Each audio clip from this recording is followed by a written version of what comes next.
그대도 나도 꽃이다. 누군가의 마음을 떨게 할 그런 존재다. 나라는 향기가 온 세상에 그윽하게 퍼지는 날이 꼭 올 것이다. 그때까지 스스로를 꺾지만 않는다면 그걸로 준비는 족하다. 잊지 마소서, 아름다운 그대여.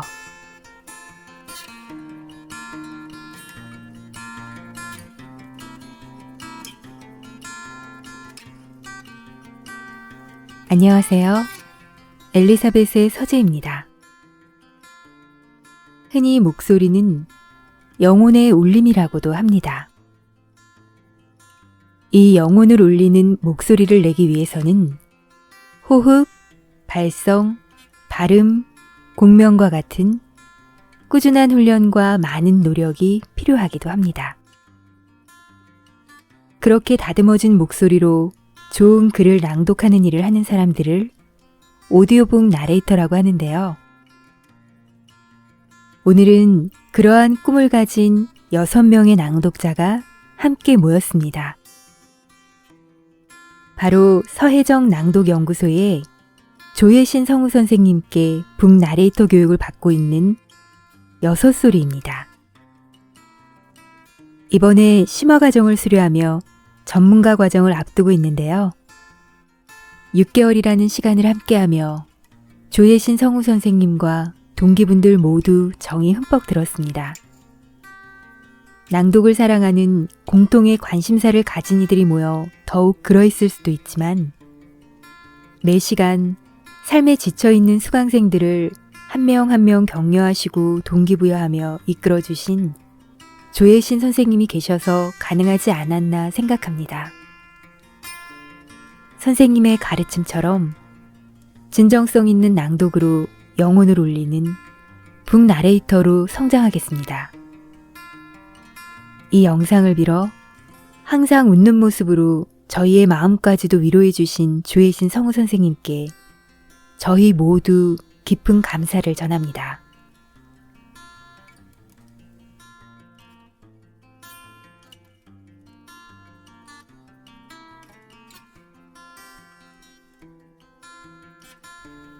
그럼 심화과정 졸업작품의 의미로 이영진 작가님의 감성대장간을 낭독해드리겠습니다. 이영진 작가님의 감성대장간은 삶에서 추구해야 할 소중한 가치에 대해 이야기하고 있는데요. 사람 냄새 나는, 사람이 먼저인 가치를 만들기 위해 죽어가는 우리들 마음에 감성의 불을 지피고 있습니다. 총 5장으로 구성된 이 에세이집은 대장간에서 도구를 제작하는 과정을 우리가 감성을 만들어가는 과정과 동일하게 표현하고 있습니다. 이제 작가의 여는 글을 시작으로 6명의 영혼이 담긴 목소리 들려드리겠습니다.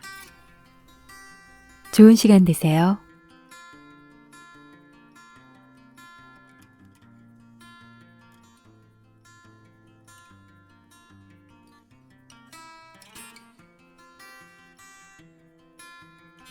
여는 글. 세상 모든 것에는 고유한 향기가 있다고 합니다. 예전에는 몰랐는데 그것은 단순히 코를 자극하는 일만 하는 건 아니더라고요. 당신과 나, 우리에게도 사람 냄새라고 불리는 향이 있어요. 코로 맡을 수는 없지만 분명히 존재하는 향기죠.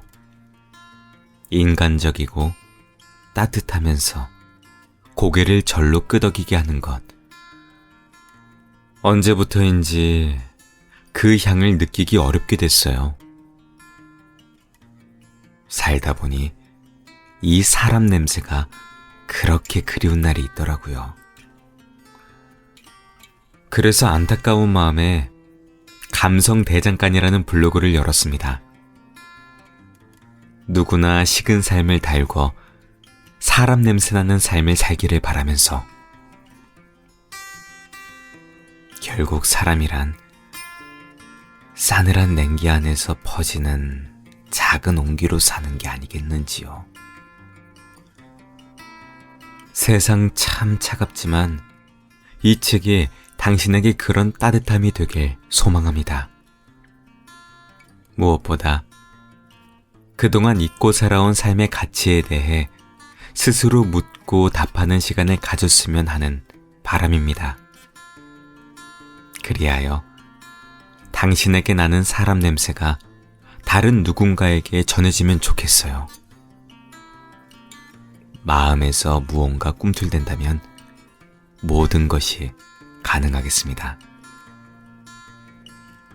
이 책을 읽는 동안에는 그대에게서 뿜어져 나오는 사람 냄새를 만끽하시길 바라며 파주 헤이리를 거닐다가 이영진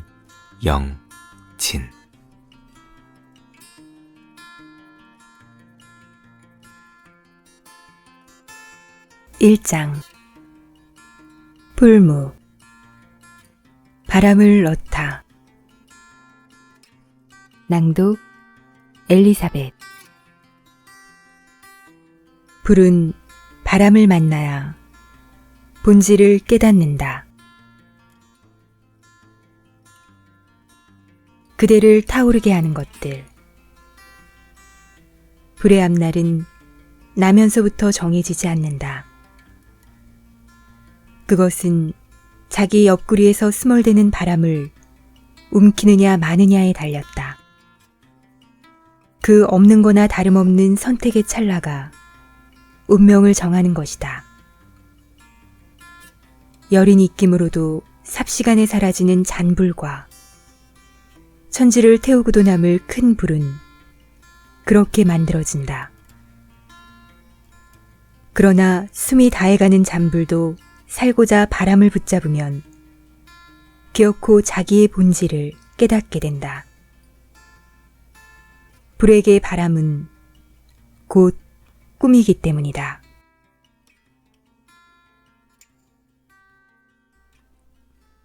웃다. 그래도 웃으며 왔기에 그대도 위대한 삶이에요. 겨울에서 봄으로 넘어가는 무렵 오른쪽 무릎의 통증이 참을 수 없을 정도로 심해졌다. 그간 병원에 가라는 숱한 조언을 무시한 결과다. 담당의는 연골이 파열되어 수술이 필요하다고 말하면서 통증이 심했을 텐데 그동안 어떻게 참았냐고 의아해했다.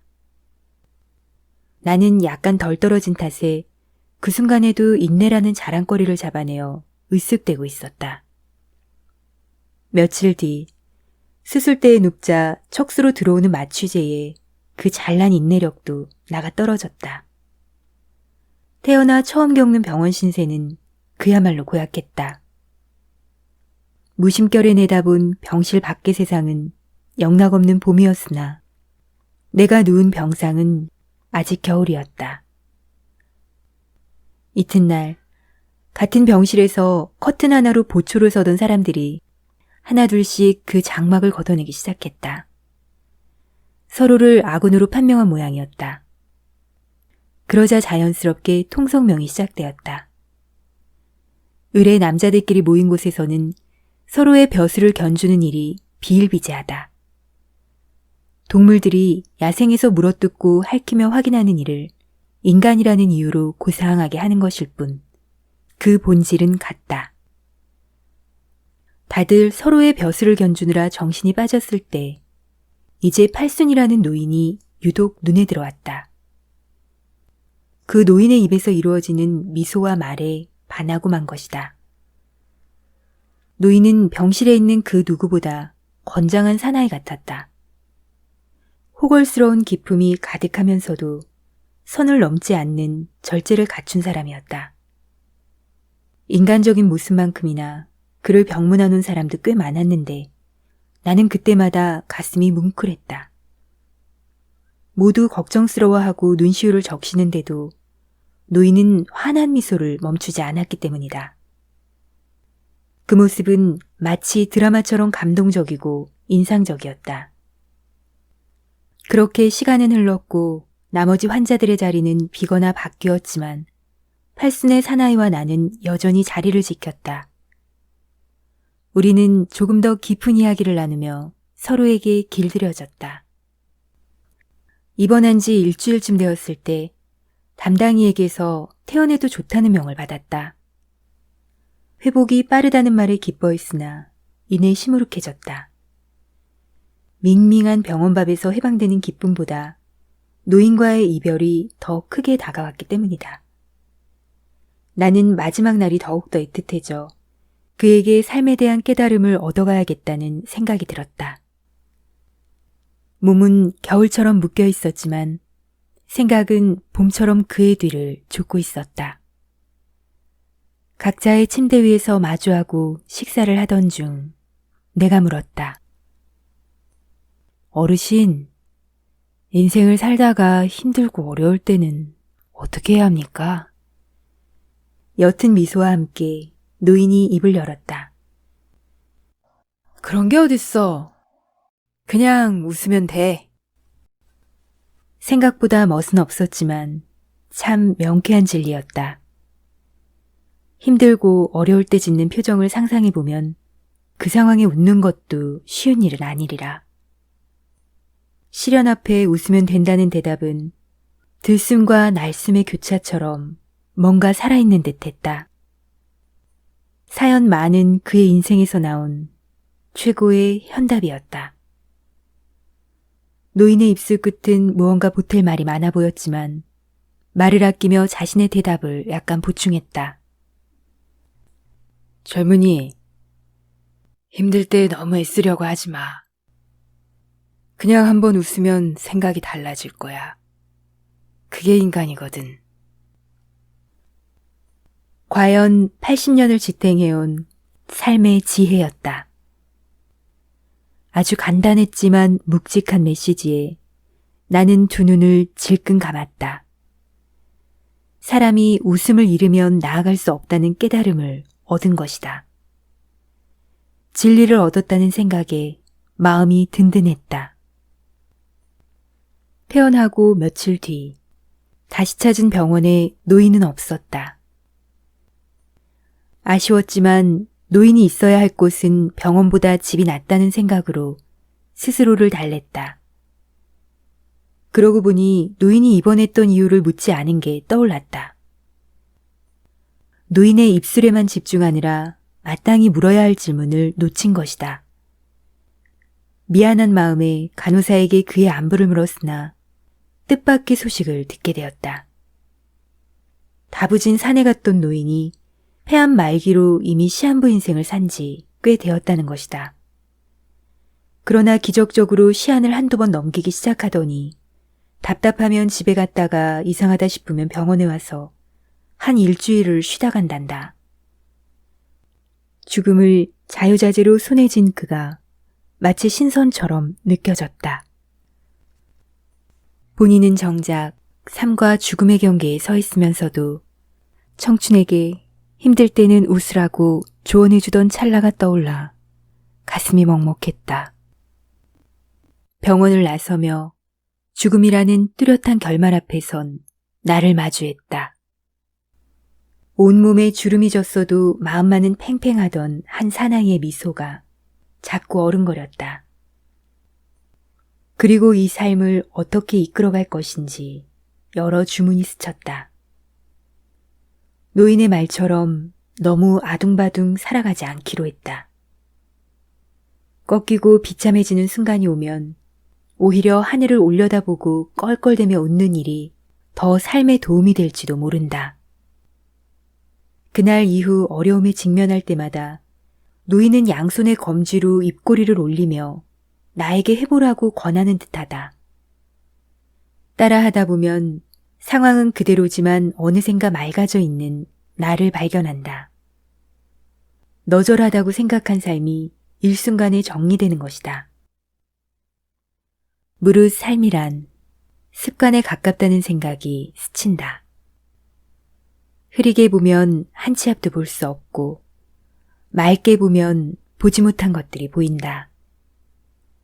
노년에 암과 사투를 벌여야 했으나 너털 웃음으로 시안을 꺾은 그를 통해 느낀다. 사람은 그렇게 단단해지거나 물렁물렁해진다. 어쩌면 그래도 웃었기 때문에 지금까지 살아온 것일지도 모를 일이다. 마지막 날에 노인이 아꼈던 말은 바로 이런 메시지가 아니었을까. 지금은 어디에 있을지 모를 그에게 전하지 못한 말을 붙인다. 그래도 웃으며 왔기에 그대도 위대한 삶이라고. 덕분에 오늘도 웃으며 간다고.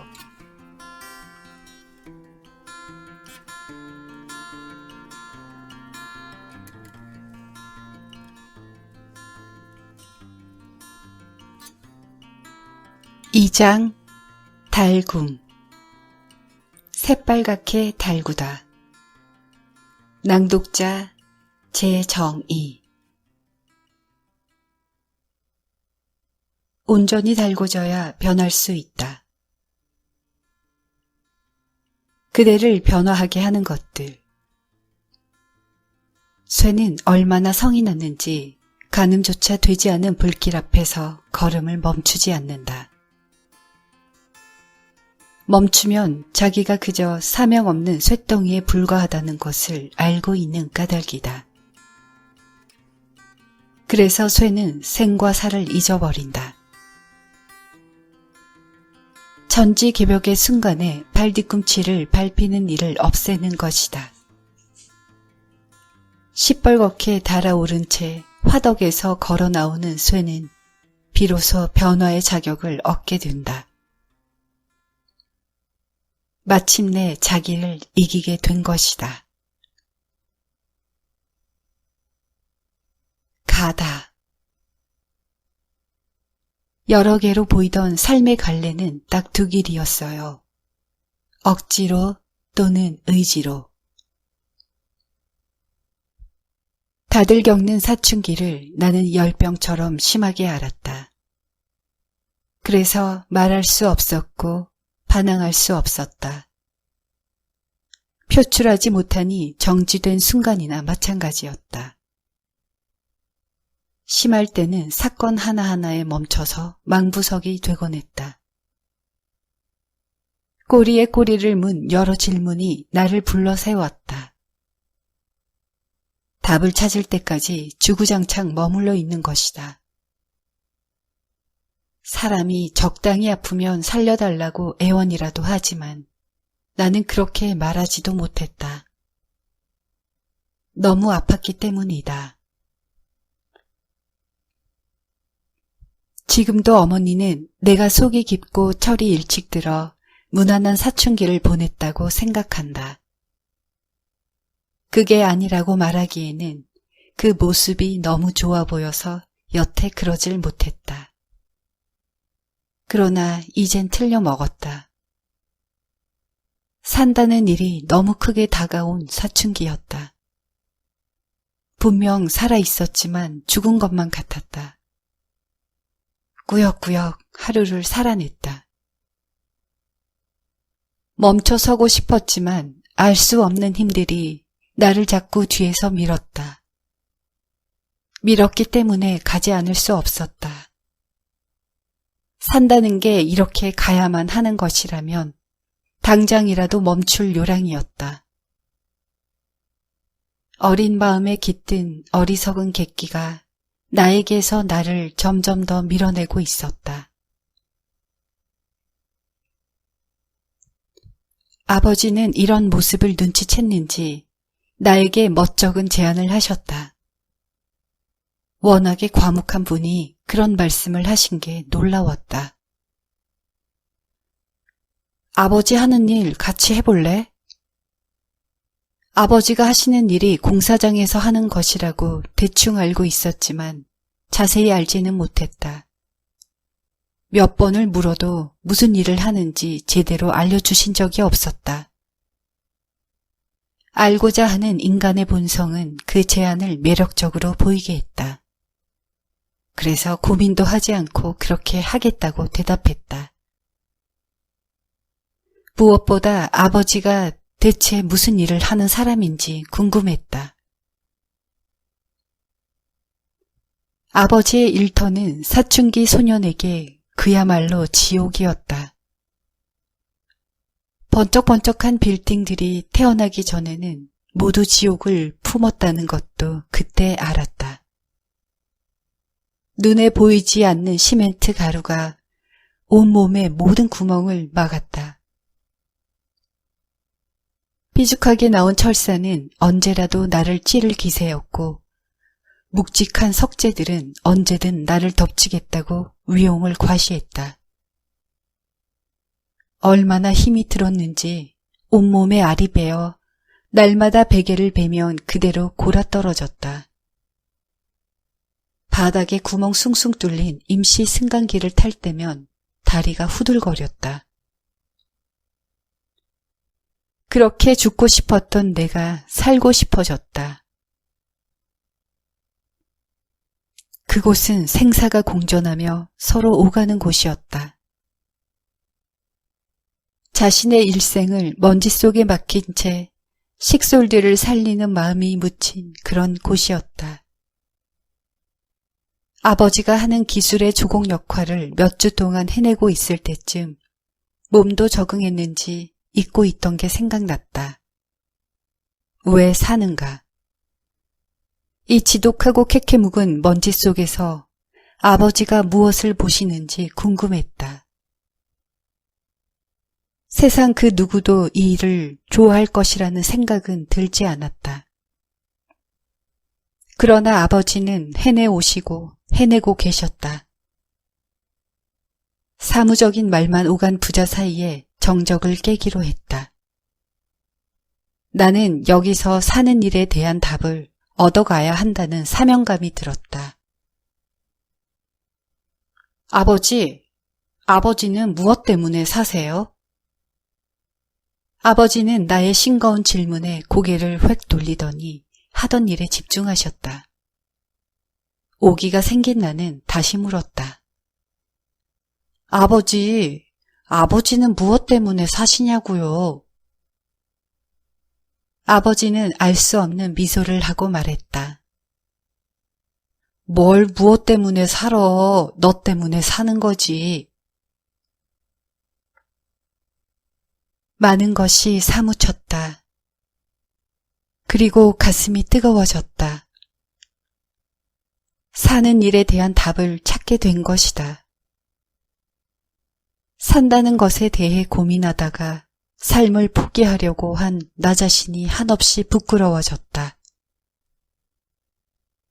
무엇보다도 그 지독한 고민 속에서 스스로 의지를 가지고 삶을 끌어오신 아버지가 다시 보였다. 나는 풍요로움 속에서 억지로 질질 끌려갔지만 아버지는 광야 같은 곳에서 스스로를 의지로 이끄셨다. 이게 아버지가 미소 지으신 이유였다. 살다 보면 사는 것 자체에 무게를 둘 때가 있다. 그것이 명쾌한 답을 내려주지는 않지만 삶을 성숙하게 하는 것임은 분명하다. 그러나 그 질문의 끝을 너무나 부정적으로 이끌 필요는 없다. 사람의 결은 결국 다 거기서 거기이기 때문이다. 다만 삶의 결에 무엇을 품느냐가 삶을 다르게 하는 것이다. 나는 그 길을 억지로와 의지로라고 생각했다. 이 말은 인생길 안 갈 수는 없다는 말이다. 이왕 가는 거 내 의지로 가리라 결심했다. 가다 보면 나를 위해 준비된 뭔가 하나는 있겠지.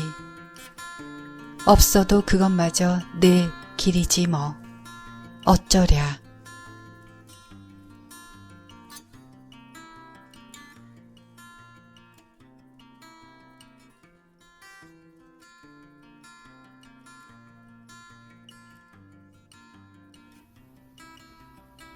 3장 집게.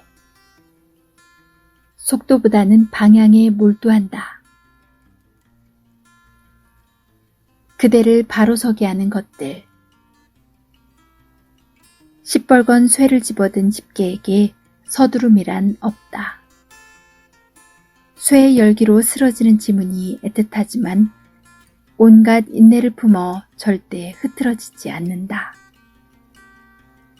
그 흔한 불평조차 그에게는 사치일 뿐이다. 마음 같아서는 쇠를 내팽개치고 싶으나 참아낸다. 쇠의 방향을 잡는 일, 그게 집게의 사명이기 때문이다. 이는 속도보다 방향에 몰두하는 집게의 집념이자 사는 것에 대한 도리다.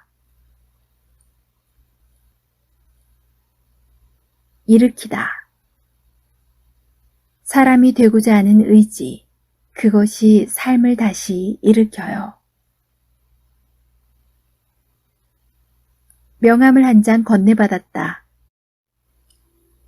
굽는 사람 노영대.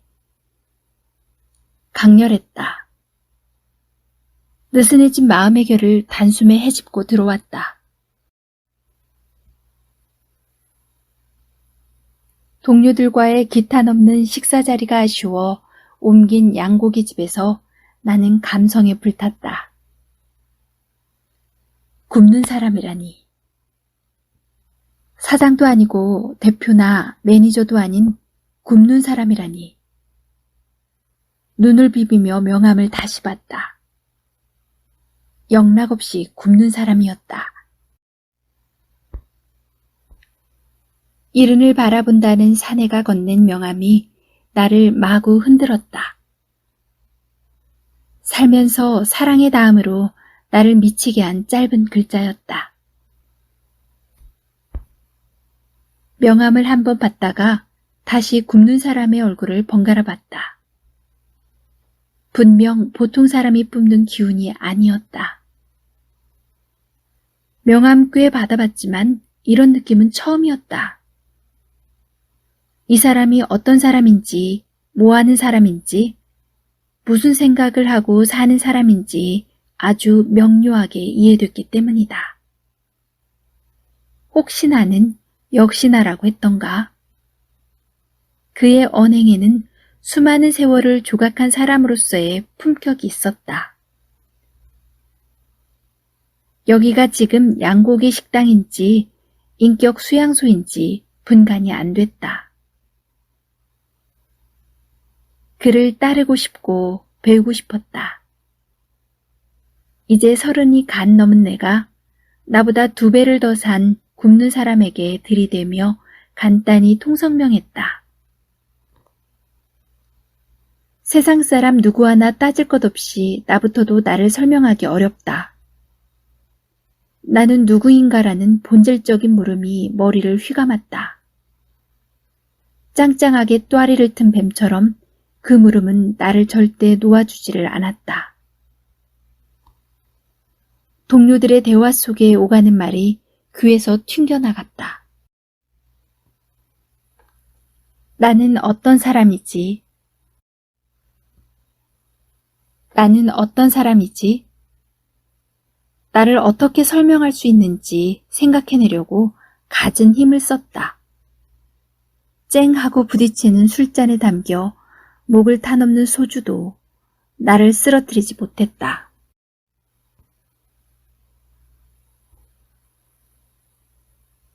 나에게는 죽느냐 사느냐가 걸린 찰나였기 때문이다.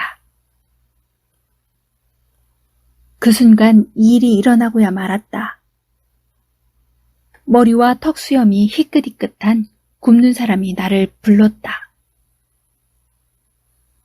글 쓰는 양반, 근데 어떤 글을 쓰시오? 멍했다. 그리고 망했다.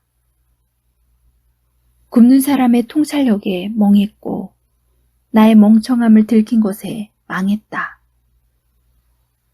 마치 어린아이가 처음 마주한 곱셈 문제 앞에서 쩔쩔매자 훈수를 두는 모양새였다.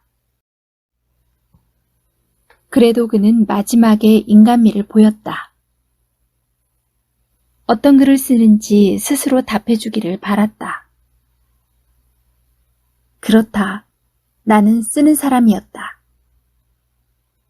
여태 그걸 모르고 살았다.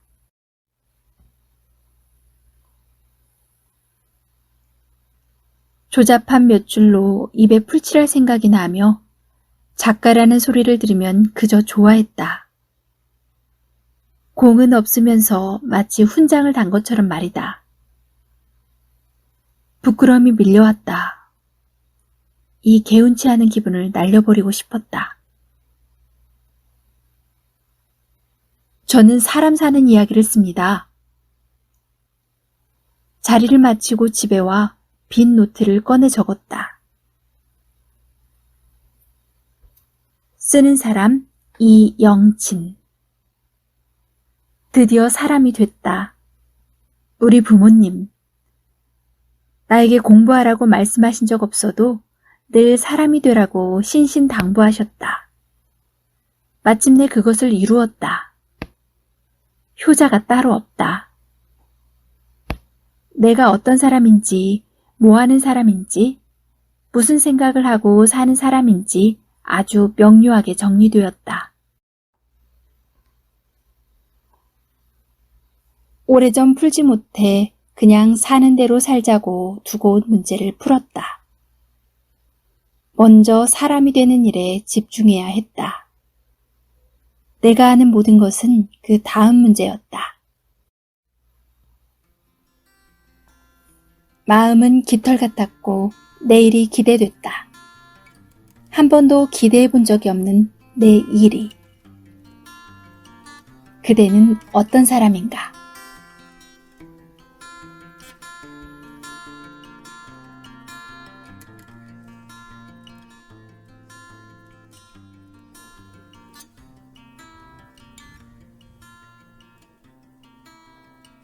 사장 매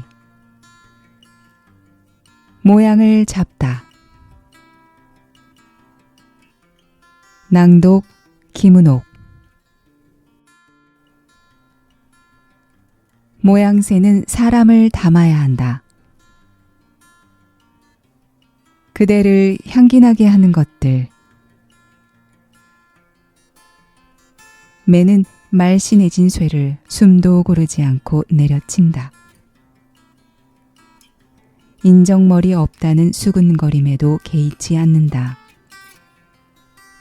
까딱하면 쇠가 처음부터 다시 달궈져야 하는 변이 일어나기 때문이다. 매는 그 고통을 누구보다 잘 알기에 주변의 훈수를 거둘 요량이 없다. 소임을 다한 매가 흙바닥으로 몸을 내던진다.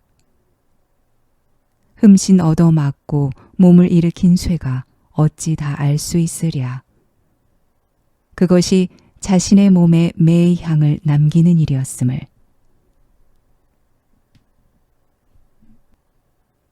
흐르다. 나의 절망이 그대에게 흘러 희망이 되기를.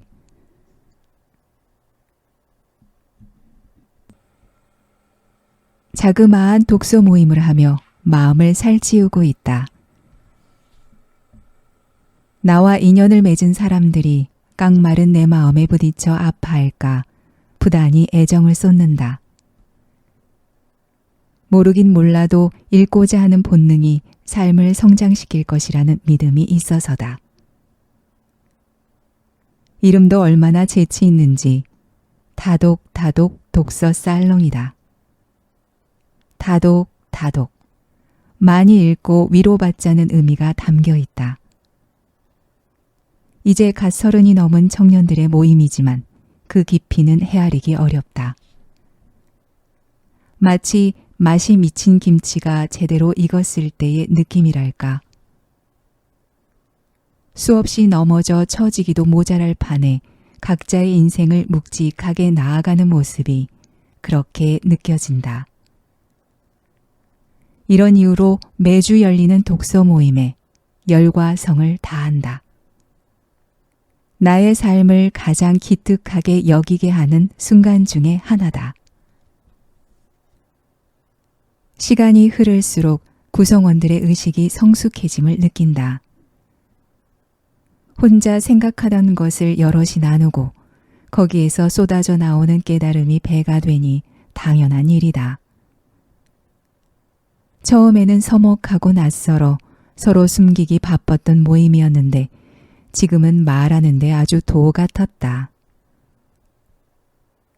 첫 모임 때 다마 주제에 대해 제대로 말하지도 못하고 헤어졌던 것을 감안하면 엄청난 발전이다. 무엇보다 자기의 상처와 치부를 드러내는 일에 용감해졌다. 그러더니 이제는 서로 앞다투어 자신의 아픔을 얘기하고 남모를 죄까지 고백하는 일이 생겼다. 나는 이 상황이 너무나 특별하게 느껴졌다. 보통은 그런 것을 숨기는 게 사람의 마음이니까. 사람과 사람이 만나다 보면 종종 도저히 대화할 수 없는 상대를 마주할 때가 있다.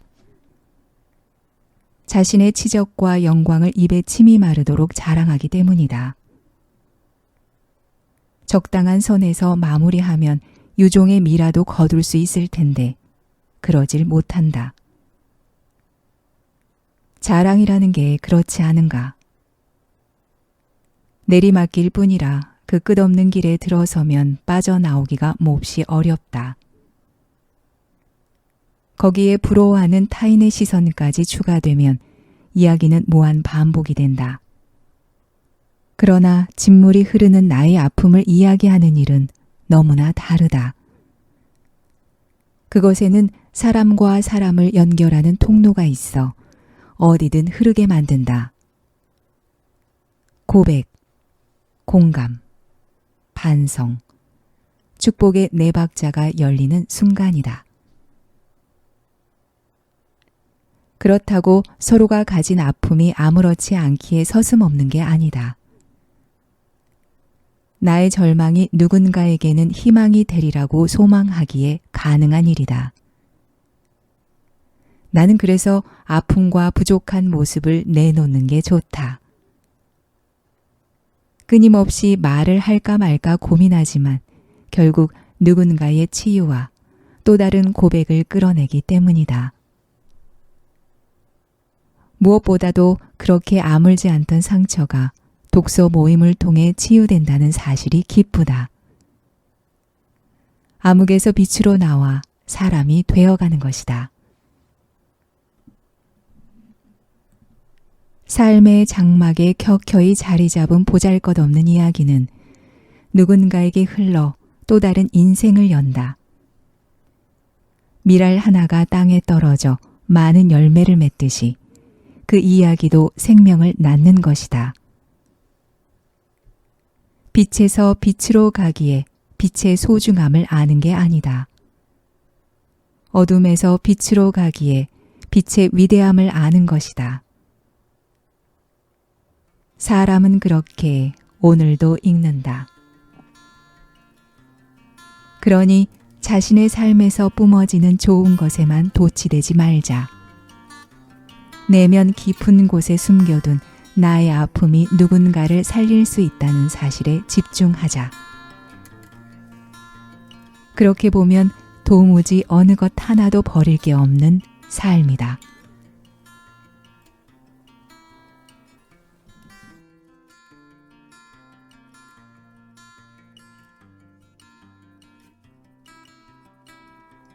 제5장 담금 강하게 만들다. 낭독자 김윤환. 시련이 없으면 깨지기 마련이다. 그대를 단단하게 하는 것들. 쇠에 햇볕이 내리자 제법 기품이 있는 자태가 드러난다. 나름의 모양새도 지니고 있다. 기나긴 인고의 결과다. 세상 돌아가는 이치도 깨우쳐 어떤 일이든 수명할 준비가 됐다. 그러나 끝날 때까지는 끝난 게 아니다. 다시 불에 달궈지고 물에 식히는 일에 수없이 몸을 맡겨야 한다. 담금에 저항하면 깨지고 수용하면 더 강하게 되기 때문이다. 있다. 나도 꽃이라는 것. 그걸 잊지 마세요. 화원에 들렀다. 문을 열자마자 코를 가득 채우는 꽃향기가 그동안 살아왔던 세계와 다른 곳임을 직감하게 했다. 꽃은 그 자체로서 설렘이 있다. 꽃을 선물해야겠다는 마음, 꽃을 사러 가는 길, 꽃을 고르고 안기러 가는 길, 꽃을 선물하고 함께 걷는 길로 이어지는 모든 순간이 떨림이다. 그래서 받았을 때보다 줄 때가 여운이 진하다. 결혼 10주년을 맞이해 준비할 꽃으로 나는 충분히 설레 있었다. 이름 모를 꽃들이 질비하게 늘어서 선택의 갈등을 일으켰으나 한 가지는 분명했다. 나는 아름다움에 둘러싸여 있었다. 영광스러운 날. 다발 안에 들어갈 꽃을 고르는 일은 생각보다 쉽지 않았다. 꽃 하나하나가 가진 아름다움으로 우열을 가린다는 게 큰 죄처럼 느껴졌다. 꽃들은 자기를 뽑아달라고 애원하지도 않았다. 오히려 자기 옆에 있는 꽃이 예쁘다며 연신 칭찬하고 있었다. 마치 스스로가 얼마나 아름다운지를 모르는 것 같았다. 한참을 고르고 있을 무렵 꽃을 담아둔 냉장고 유리에 비친 내가 보였다. 그 모습에 낯 부끄러운 면이 있었지만 피하지 않았다. 그러자 투명한 유리 너머에 있는 꽃과 내가 겹치기 시작했다. 내가 꽃인지 꽃이 나인지 분간이 안 됐다. 아름답고 예뻤다. 그 순간 세상 맑은 눈망울을 가지고도 나를 제대로 본 적이 없다는 것을 알아차렸다. 본래 스스로를 볼 수 없다는 말이 더 정확할 것이다. 기껏해야 유리나 거울에 비친 왜곡된 나를 볼 수 있을 뿐이다. 나의 진정한 아름다움은 무엇일까? 갑자기 그것이 궁금해 미칠 지경이었다. 그러자 꽃들 사이로 뿜어나온 산뜻한 목소리가 나에게 답했다. 너도 꽃이야. 그걸 잊지 마. 세상에는 멋지고 아름답게 살아가는 사람들이 많다. 때때로 그런 사람들의 삶이 누군가에게 나침반이 된다는 건 무척 괜찮은 일이다. 하지만 나침반이 척도가 되어 자신을 말라 비틀어진 꽃처럼 대할 때가 얼마나 많던가. 그런 의미에서 나도 꽃처럼 아름답다는 사실을 잊지 않으려고 애썼다. 나를 제대로 본 적이 없기 때문이지 추한 삶은 아니다. 그 어떤 삶도 그렇게 표현할 수 없다.